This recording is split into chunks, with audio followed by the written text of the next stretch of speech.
Hello guys, म चाहिँ माइत आएको छु कि अनि त्यहाँ के सब्जी छ छैन भनेर सोध्नु भएको मम्मीले। अनि बैगुन र गट्टु चाहिँ थिएन कि हाम्रो घरमा। अनि यता यता हुनुहुन्छ मम्मी,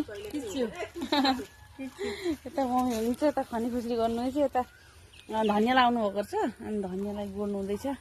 अनि फर्सीका बेलाहरू कस्तो राम्रो यता लहरिएर आएको छ नि। अनि यता फुपूले पनि एउटा गट्टु गोड्नु, मैले नि तपाईँले नि भेट्नु भयो, मैले नि भेटेँ। फुपू हुनुहुन्छ यता मेरी।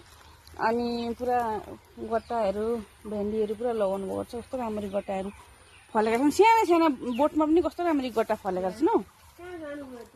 अनि बैगुन र गट्टा चाहिँ मेरो भयो।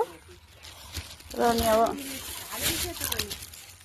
उता भिनाजु आउँदैछ, तामुल पनि एक दुईवटा लैजाउँ भनेर भन्थ्यो। अनि भिनाजुले अनि फुपाजु हुनुहुन्छ मेरो, फुपाजुले चाहिँ तामुल गिराइदिनु आएको छ। तामुल चाहिँ यता माथि छ नि तामुल, फुल पनि कसरी गिराउनुहुन्छ।